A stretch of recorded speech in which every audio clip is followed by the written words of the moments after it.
નમસ્તે વિદ્યાર્થી મિત્રો, સ્વાગત છે તમારું અમારી YouTube channel easy education for 3માં। આજે આપણે ધોરણ 8 ગણિત પ્રકરણ 2 એક ચલ સુરેખ સમીકરણ સ્વાધ્યાયન પોથી ભાગ બીજાનું સંપૂર્ણ સોલ્યુશન જોઈશું, જે 2024-25માં આવેલી નવી સ્વાધ્યાયન પોથી મુજબ આપવામાં આવેલું છે। તો ચાલો આજે આપણે આગળનું પ્રકરણ જોઈએ। પ્રકરણ 2 એક ચલ સુરેખ સમીકરણ, જેમાં પ્રશ્ન 1 છે, યોગ્ય વિકલ્પ પસંદ કરી ખાલી જગ્યાનો જવાબ મેળવો। પ્રશ્ન 1, 5x/3 - 4 બરાબર 2x/5 હોય તો 2x - 7 નું મૂલ્ય કેટલું થાય? જેનો જવાબ છે બી, -13/19। દાખલો બીજો, નીચે આપેલ પૈકી કયું સુરેખ સમીકરણ છે? જેનો જવાબ છે ડી, 1 + z = 4। અહીંયા તમે જોઈ શકો છો કે સુરેખ સમીકરણમાં ઉપર છે એ એક જ ઘાત હોવી જોઈએ, બે ઘાત કે આવેલી હોય તો એને સુરેખ સમીકરણ કહેવાય નહીં। અહીંયા આપણે z ની ઉપર એક જ ઘાત આવેલી છે। દાખલો ત્રીજો, જો x = a તો કોઈ પણ પૂર્ણાંક સંખ્યા k માટે નીચેના પૈકી કયું હંમેશા સાચું નથી? જેનો જવાબ છે બી, x/k = a/k।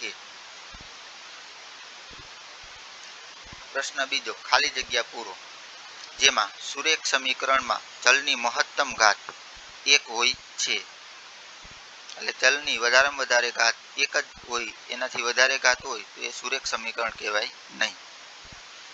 દાખલો પાંચમો, 3x - 4 = 1 - 2x નો ઉકેલ 1 મળે છે। પ્રશ્ન 3, ગણતરી કરી જવાબ આપો, જેમાં દાખલો છઠ્ઠો, ઉકેલો 3t - 2/3 + 2t + 3/2 = t + 7/6। અહીંયા સૌ પ્રથમ આપણે જોઈશું કે અહીંયા જે t છે તેને આપણે જમણી બાજુ લઈ લઈશું, એટલે t છે એની આગળ ઓછાની નિશાની આવી જશે। ત્યારબાદ આપણે બધાનો લસા લઈશું, તો લસા એનો 6 મળે છે। તો બધાના છેદમાં 6 કરવા માટે ઘટતી સંખ્યા વડે અહીંયા આપણે ગુણાકાર કરીશું। અહીંયા 2 વડે ગુણાકાર, બીજા પદમાં 3 વડે ગુણાકાર અને ત્રીજામાં 6 વડે ગુણાકાર। ત્યારબાદ અંશમાં રહેલા બધા જ પદો છે તેનો સરવાળો અથવા બાદબાકી જે થતું હોય તે કરીશું। અહીંયા આપણે સરવાળો બાદબાકી કરીએ ત્યારે અંશમાં 6t + 5 વધે છે અને છેદમાં 6 = 7/6। અહીંયા છેદમાં 6 છે, અહીંયા પણ છેદમાં 6 છે, તો બંનેના છેદમાં 6 છે તે નીકળી જશે, એટલે અહીંયા 6t + 5 = 7। અહીંયા 5ને જમણી બાજુ લઈ જતા 7 - 5 એટલે 2 વધશે। ત્યારબાદ t સાથે 6 ગુણાકારમાં છે, જેને બરાબરની આ બાજુ જમણી બાજુ લાવતા એ ભાગાકારમાં આવી જશે, એટલે 2/6 જવાબ આવે છે, જેનું સંક્ષિપ્ત સ્વરૂપ લેતા 1/3 જવાબ મળે છે।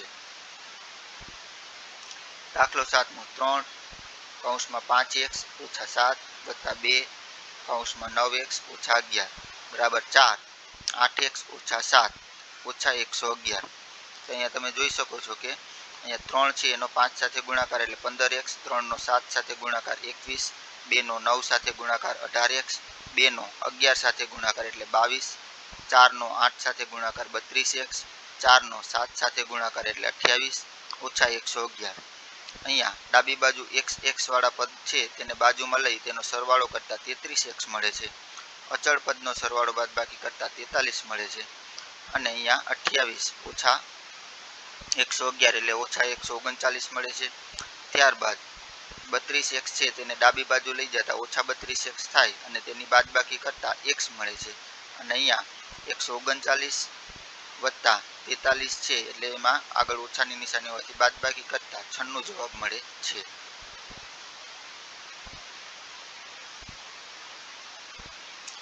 દાખલો 8મો, આપેલ સમીકરણનો ઉકેલ મેળવો, જેમાં તમે જોઈ શકશો કે n/4 - 4n/12 3n/6 = 17 - n। અહીંયા સૌ પ્રથમ 3n છે તેનો લસા આપણે લઈશું, તો લસા અહીંયા આપણે 12 મળે છે, એટલે બધાના છેદમાં 12 કરવા માટે પ્રથમ પદને 3 વડે ગુણાકાર કરીશું। ત્યારબાદ બીજા પદમાં છેદમાં 12 છે જ, ત્રીજું પદ છે તેમાં આપણે 2 વડે ગુણાકાર કરીશું એટલે 12 મળશે। અહીંયા 17 ઓછા n એમનેમ રહેશે. બધાના છેદમાં 12 આવી જતા આપણે અંશ છે એનો સરવાળો બાદબાકી થશે અને છેદમાં રહેલા 12 છે એ ડાબી બાજુથી જમણી બાજુના પદ સાથે ગુણાકારમાં જતા રહેશે. અહીંયા છેદમાં હોય એટલે ભાગાકારમાં છે અને બરાબરની જમણી બાજુ જતા અહીંયા ગુણાકારમાં આવી જાય છે. હવે અહીંયા 3n ઓછા 4n વત્તા 6n જેમ નહીં સરવાળો બાદબાકી કરતા 5n વધે છે. 12 નો 17 હારે ગુણાકાર 204, 12 નો n સાથે ગુણાકાર એટલે ઓછા 12n.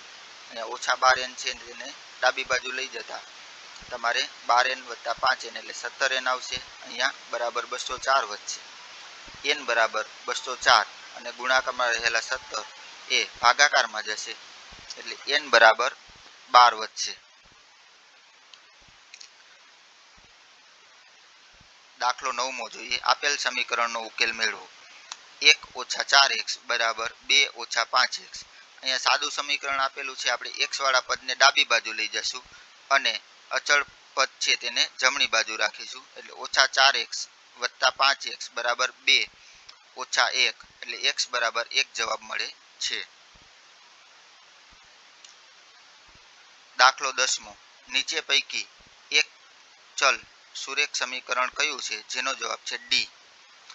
x વત્તા x ઓછા 1 બરાબર 1. અહીંયા તમારે ડી છે એટલે કે સુરેખ સમીકરણ કોને કહેવાય તો કે જેની એક કરતાં વધારે ઘાત હોવી જોઈએ નહીં. પ્રશ્ન 1.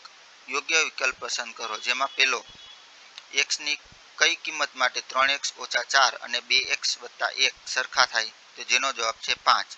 અહીંયા x માં 5 મૂકીએ તો 5 તેરી 15 ઓછા 4 એટલે 11 થશે. અહીંયા પણ 5 મૂકીએ તો 5 દુ 10 વત્તા 1 એટલે 11 થશે. દાખલો બીજો. એક ચલ સુરેખ સમીકરણને જવાબ છે એ માત્ર એક જ ઉકેલ મળે. સુરેખ સમીકરણનો એક જ ઉકેલ મળે છે તેના અન્ય કોઈ ઉકેલ મળતા નથી. પ્રશ્ન બીજો. ખાલી જગ્યા પૂરો જેમાં દાખલો ત્રીજો. જો 2/5x ઓછા 2 બરાબર 5 ઓછા 3/5x હોય તો x બરાબર કઈ સંખ્યા મળે તો જેનો જવાબ છે 7 જવાબ મળે છે. દાખલો ચોથો. 2y બરાબર 5y ઓછા 18/5 નો ઉકેલ અહીંયા 6/5 મળે છે. પ્રશ્ન 3. ગણતરી કરી જવાબ આપો. જેમાં પાંચમો દાખલો. ઉકેલો 4t ઓછા 3 ઓછા 3t વત્તા ઓછા 1 બરાબર 5t ઓછા 4. અહીંયા આપણે 4t ઓછા 3 એમનેમ લખીશું. અહીંયા કાઉન્સ છે તેને છૂટો પાડતા અહીંયા t 3t છે એ ઓછા થઈ જશે અને 1 પણ ઓછા થઈ જશે. tt એટલે કે સમાન ચલ ધરાવતા પદો છે તેનો સરવાળો બાદબાકી કરતા અહીંયા આપણે છે ઓછા 4t વધશે. અહીંયા 5t છે તેને આપણે ડાબી બાજુ લઈ જતા ઓછા 5t થશે. તેનો સરવાળો બાદબાકી કરતા ઓછા 4t વધે છે બરાબર અહીંયા આ પદોનો સરવાળો બાદબાકી કરતા 0 જવાબ મળે છે. t બરાબર ઓછા 4 છે એને આપણે અહીંયા ગુણાકારમાં છે તો અહીંયા ડાબી બાજુથી જમણી બાજુ લઈ જતા એ ભાગાકારમાં આવશે. 0/4 એટલે કે t બરાબર 0 જ મળે છે. દાખલો છઠ્ઠો. ઉકેલો 2x ઓછા 5 બરાબર 3x વત્તા 1/3. અહીંયા સૌ પ્રથમ આપણે છે ડાબી બાજુ છે એમાં છેદમાં 5 છે જેને જમણી બાજુ લઈ જતા અંશમાં ગુણાકાર થશે. તેવી જ રીતના જમણી બાજુ છેદમાં 3 છે જેનો આપણે ડાબી બાજુ લઈ જતા ગુણાકાર થશે.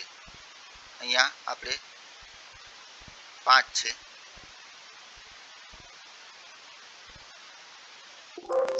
હવે આપણે જોઈશું કે ગુણાકાર કરીએ તો 3 દુ 6x 3 એકુ 3 5 તેરી 15x 5 એકુ 5. 6x ઓછા 15x બરાબર 5 વત્તા 3 એટલે ઓછા 9x બરાબર 8 મળે છે. અહીંયા એક સાથે ઓછા 9 ગુણાકારમાં છે. ડાબી બાજુથી જમણી બાજુ જતા એ અહીંયા ભાગાકાર એટલે કે છેદમાં આવી જશે એટલે જવાબ છે x બરાબર 8/-9 મળે છે. તો વિદ્યાર્થી મિત્રો અહીંયા આપણું પ્રકરણ 2 એક ચલ સુરેખ સમીકરણ પૂર્ણ થાય છે. આશા છે કે તમને અમારો આ વિડીયો ખૂબ જ પસંદ આવ્યો હશે. તો ધોરણ 6, 7, 8 ગણિત વિજ્ઞાનને લગતા આવા અનેક તમામ વિડીયો જોવા માટે અમારી YouTube channel easy education four 3 ને લાઈક કરો, શેર કરો અને સબસ્ક્રાઈબ કરો. સાથે સાથે એક પણ કહેવાનું કે ધોરણ 6, 7, 8 ગણિત વિજ્ઞાનની સાથે સાથે અહીંયા આપણે સ્વાધ્યાયન પોથીના સોલ્યુશન તો મૂકીએ જ છીએ, સાથે સાથે પાઠની સમજૂતી પણ મૂકવામાં આવેલી છે. તેમજ સાથે સાથે NMMS, PSC તેમજ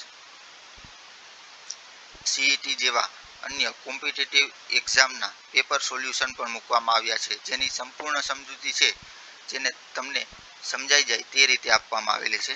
તો અમારી યુટ્યુબ ચેનલ છે તેને જરૂર ને જરૂરથી લાઈક, શેર અને સબસ્ક્રાઈબ કરો, જેથી તમને આગળ આવા નવા નોટિફિકેશન મળતા રહે અને આવા નવા વિડીયો અમે મૂકતા રહીએ. તો વિડીયો જોવા બદલ ખૂબ ખૂબ આભાર. Thank you.